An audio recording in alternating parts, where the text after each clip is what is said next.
Halo semua, selamat datang lagi di Dea Movie. Kali ini, aku akan mereview film horor misteri berjudul Happy Birthday to You yang dirilis pada tahun 2019. Film ini merupakan kelanjutan dari film Happy Birthday 2017. Buat kalian yang belum nonton, langsung aja cek videoku sebelumnya ya. Linknya ada di deskripsi di bawah.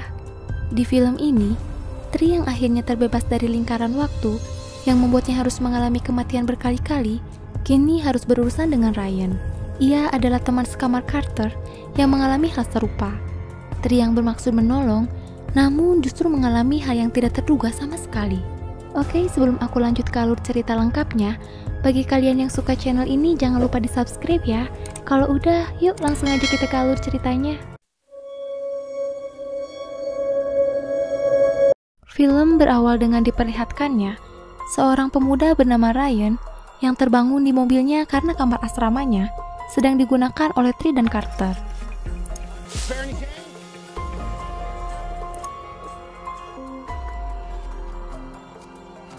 Sesampainya di kamar, Carter mengusir Ryan karena sedang asik bersama Tri. Kemudian Ryan menerima sebuah telepon dari temannya yang meminta agar segera datang ke lab mereka. Sesampainya di sana, Sama dan Andrea rekannya menunjukkan kepada Ryan bahwa tadi malam mesin ciptaan mereka menyala dengan sendirinya dan membuat listrik mati.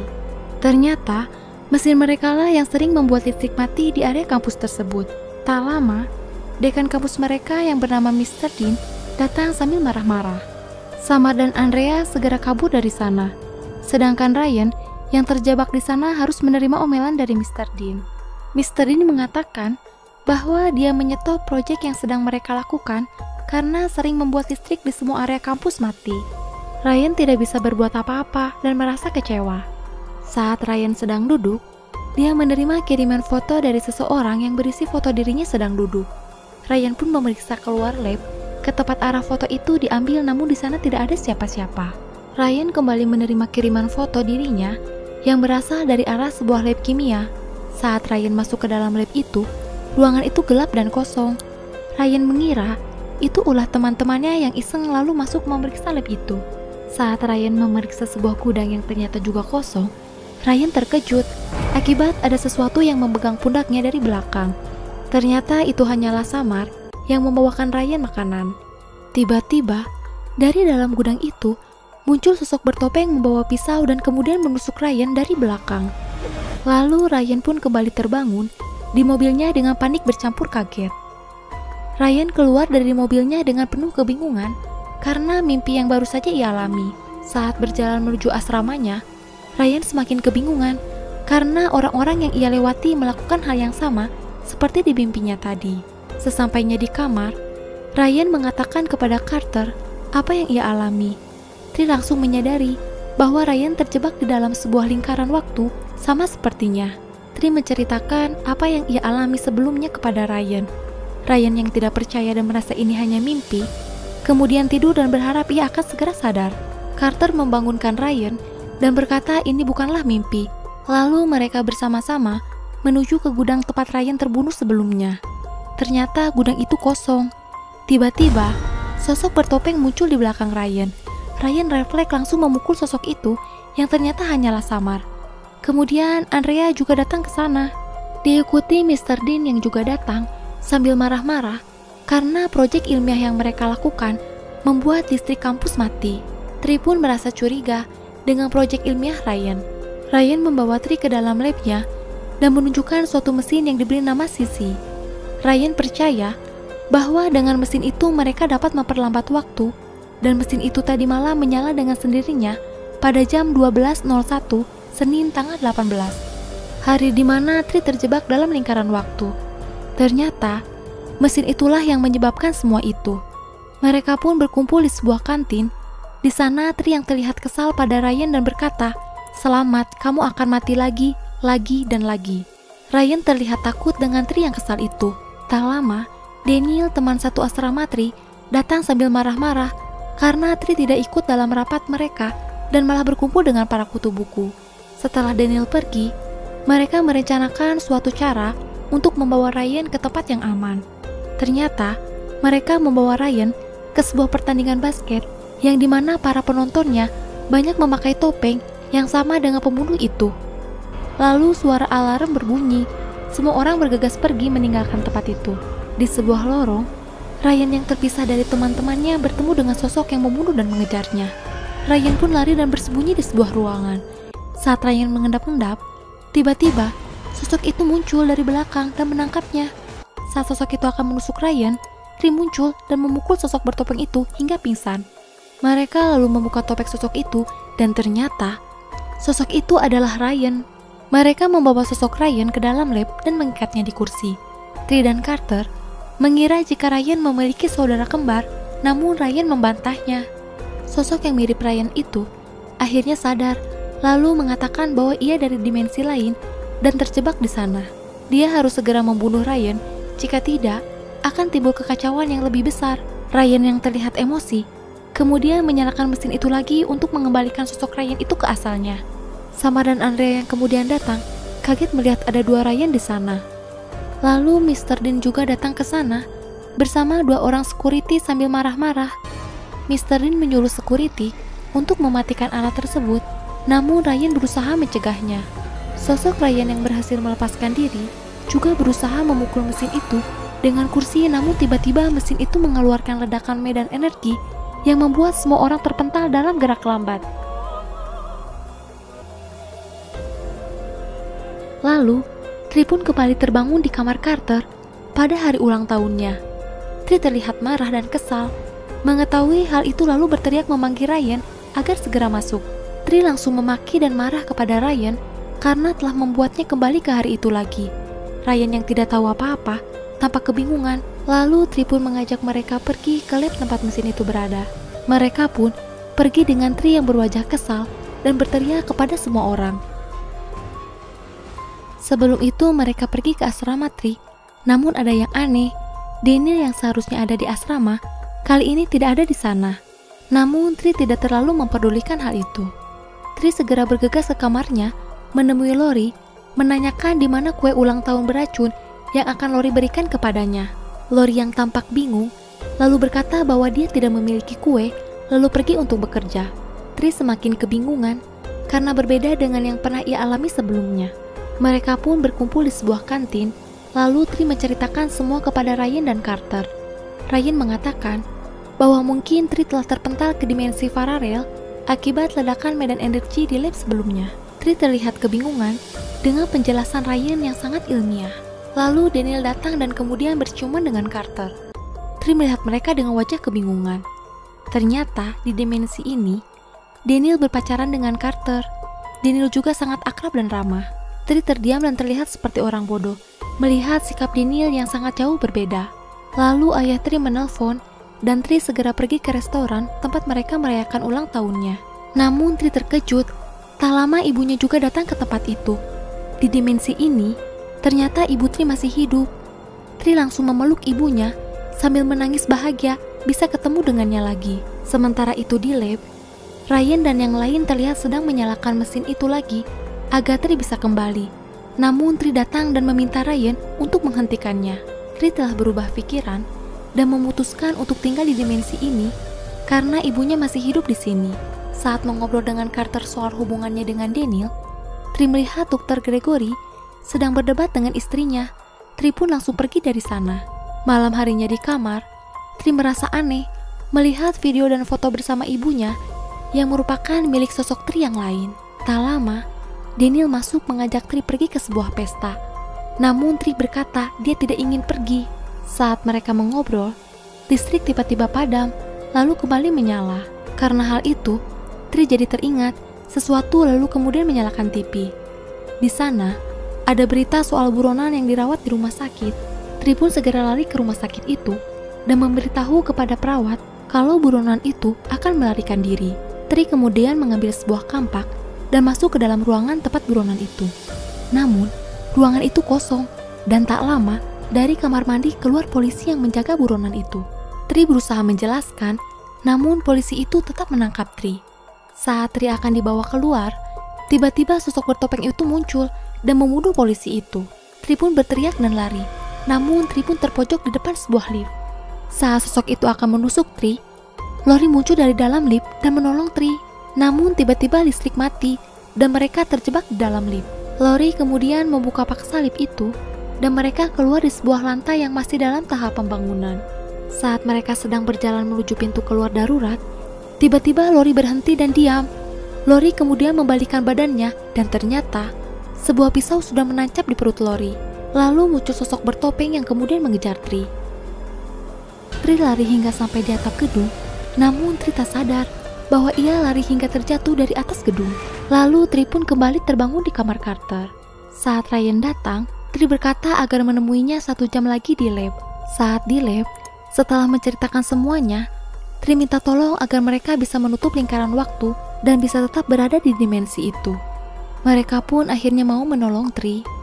Namun mereka harus mencoba berbagai macam algoritma agar mesin itu bisa berfungsi.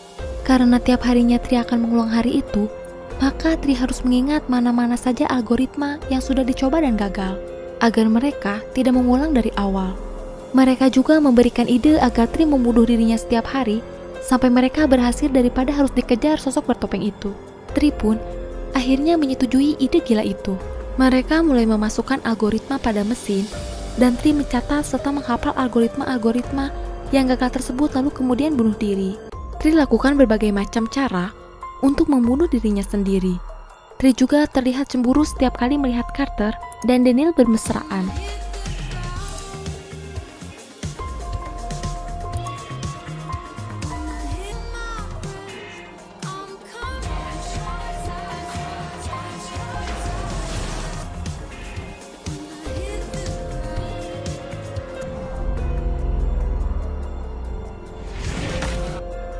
Suatu saat, Tri melihat Gregory dan Lori sedang berdebat di depan asrama. Ternyata di dimensi ini, Lori lah yang memiliki suatu hubungan dengan Gregory. Sampai pada suatu hari, Tri terbangun dengan seluruh badannya yang kesakitan dan tak lama jatuh pingsan. Di rumah sakit, Tri dirawat oleh Gregory. Ternyata Gregory tidak mengenal Tri sama sekali di dimensi ini. Lalu Tri menyuruh Gregory untuk menyelamatkan Lori yang tak lama lagi akan dibunuh oleh buronan yang ada di rumah sakit itu. Gregory pun segera bergegas lari. Tri kemudian pergi ke ruangan buronan itu dan melumpuhkan polisi yang ada di sana. Setelah mengambil pistol milik polisi itu, kemudian Tri pergi mencari buronan itu, lalu melihat tetesan darah di lantai yang mengarah ke sebuah ruangan. Di sana, Tri menemukan Lori sudah tewas tergeletak di lantai. Tiba-tiba, sosok bertopeng berdiri di belakang Tri. Tri yang melihat sosok itu dari cermin, kemudian berbalik dan menembak sosok bertopeng hingga tewas. Sosok itu ternyata benar adalah buronan polisi yang dirawat di sana. Lalu sosok bertopeng lain muncul dari balik tirai, berusaha merebut pistol Tri. Tri kemudian menembak sebuah tabung gas yang menyebabkan ledakan dan Tri kembali terbangun di kamar Carter dengan wajah yang sangat muak. Di lab, Tri menuliskan semua algoritma yang salah sementara yang lain melihat Tri dengan kagum. Setelah selesai, Samar menyadari bahwa hanya satu algoritma yang tersisa. Mereka pun mencobanya dan berhasil. Mereka bersorak kegirangan. Saat akan menyalakan mesinnya, ternyata komputer yang mereka gunakan terserang virus, sehingga Ryan harus menulis ulang semua program untuk mesin itu yang membutuhkan waktu 7-8 jam. Tri yang terlihat frustasi lalu berjalan keluar. Carter mengejar Tri dan bertanya tentang nasib orang-orang yang akan mati malam ini di rumah sakit, serta apakah Tri yakin akan tetap di sana menjalani hidup yang bukan miliknya. Tri yang terkesan egois berkata bahwa ia tidak mungkin menyelamatkan semua orang dan di dimensi lain, Tri jatuh cinta kepada Carter, namun Tri memilih untuk bersama ibunya yang masih hidup di dimensi ini. Carter kemudian berkata, Tri memiliki kesempatan yang hanya bisa didambakan orang lain. Kesempatan untuk mengucapkan perpisahan kepada orang yang ia sayangi yang telah tiada. Lalu Tri pergi saat Daniel datang. Sampai di restoran, Tri yang terlihat sedih meminta agar mereka membawanya pergi jauh. Di perjalanan, Tri hanya diam memandang ke jendela. Sementara itu di lab, Ryan akhirnya berhasil menyelesaikan program untuk mesinnya, sedangkan Carter pergi ke rumah sakit untuk menyelamatkan Lori. Scene lalu beralih ke sebuah motel. Tri terlihat murung di atas kasur. Ibu Tri yang bingung menanyakan apa yang terjadi. Tri bertanya pada ibunya, jika harus memilih antara ayah dan orang yang ibu sayangi, siapa yang akan ibu pilih? Ibu Tri berkata, ia akan memilih ayahnya karena tanpanya ia tidak akan melahirkan Tri. ibu Tri juga berkata untuk mengikuti hatinya. Lalu Tri melihat sebuah berita di TV yang memberitakan kasus pembunuhan di rumah sakit di mana Carter dan Lori ikut tewas di sana. Tri pun segera menelpon Ryan agar menghentikan mesin itu, namun karena Ryan tidak mengangkat teleponnya, pergi menggunakan mobil ayahnya dan menabrakkan diri ke sebuah pembangkit listrik agar hari itu terulang lagi. Dan Tri pun lagi-lagi kembali terbangun di kamar Carter. Kemudian Tri pergi ke lab dan mempersiapkan mesin itu bersama Ryan dan teman-temannya. Kali ini Tri memutuskan untuk kembali ke dimensi asalnya. Sebelum itu Tri kembali ke asrama dan bertemu dengan Lori. Tri memperingatkan soal Gregory dan kemudian memeluknya. Tri juga pergi ke kamar Daniel. Ternyata di sana Daniel sedang bersama pria lain. Tri pun segera pergi dari sana. Tri lalu pergi ke restoran. Di sana Tri berpamitan dengan ibunya. Setelah semuanya siap, mereka berkumpul di depan mesin milik Ryan, dan saat akan menyalakan mesin itu, tiba-tiba Mr. Dean datang dan mencabut kabel mesin itu dan menyuruh security membawa mesin itu ke ruangannya. Mereka pun terlihat putus asa. Lalu Tri memiliki ide untuk mencuri mesin itu kembali. Mereka pun membuat rencana dan dengan menggunakan Daniel sebagai pengalihan, mereka berhasil mengambil mesin itu kembali. Sementara Ryan menyeting mesin itu, Tri pergi ke rumah sakit. Setelah merebut pistol polisi, Tri langsung bergegas ke ruangan operasi dan menembak buronan itu tepat sebelum menusuk Lori, lalu membawanya pergi. Sementara itu di kampus, Mr. Dean yang akhirnya sadar telah ditipu, kemudian membawa security ke lab tempat Ryan dan teman-temannya berada. Lalu Sin kembali ke rumah sakit. Tri menceritakan kepada Lori bahwa itu semua ulah Gregory. Tak lama, sosok bertopeng muncul di depan mereka, dan sosok itu kemudian melepaskan topengnya. Gregory lah orang yang ingin membunuh Lori. Gregory ingin membunuh Lori karena istrinya mencurigai perselingkuhan mereka dan menggunakan buronan itu sebagai alibi. Lalu istri Gregory muncul dari arah belakang dan kemudian menembak Lori. Gregory kemudian berhasil melumpuhkan dan merebut pistol milik Tri. Namun Gregory ternyata malah menembak istrinya sendiri. Saat akan menembak Tri, Carter datang dan segera menghindar saat Gregory menembaknya. Tri kemudian lari ke sebuah ruangan CT scan. Di sana Tri berusaha melawan Gregory, namun dengan mudah dikalahkan. Saat Gregory akan menembak, Tri menyalakan alat CT scan yang membuat sebuah kursi roda menghantam dan menjepit Gregory. Lalu Tri melepaskan sebuah obeng yang langsung terbang menusuk Gregory hingga tewas. Lori yang ternyata tidak tewas kemudian segera dirawat. Lalu Sin kembali berpindah ke lab. Mr. Dean bersama pihak security berhasil mendobrak masuk ke dalam. Saman dan Andrea berusaha keras menahan mereka. Mesin itu pun berhasil menyala tepat sebelum Mr. Dean mencabut kabelnya. Lalu Tri kembali terbangun di lab itu saat mesin itu dinyalakan pertama kalinya. Tri yang bahagia telah kembali ke dimensi aslinya, kemudian memeluk Carter, dan film pun berakhir. Oke guys, itu saja cerita tentang film Happy Death Day to You. Sungguh ending yang menegangkan ya. Film ini berhasil membuat kita berpikir bahwa Ryan lah yang akan terjebak dalam lingkaran waktu. Namun ternyata Tri lah yang kembali terjebak di hari ulang tahunnya, walaupun di dimensi yang berbeda dengan pembunuh yang berbeda pula. Di film ini juga memberikan kita pelajaran tentang sebaik apapun hidup orang lain, akan tetapi kita harus tetap bersyukur dengan hidup yang kita jalanin, karena itulah yang membentuk kita saat ini. Dan IMDb untuk film ini adalah 6,2. Mungkin segini saja review dan penjelasan film Happy Death Day to You 2019. Jangan lupa like, share, dan subscribe ya, supaya kalian tidak ketinggalan jika ada video baru dari DA Movie. Thanks for watching and see you on next video. Bye-bye.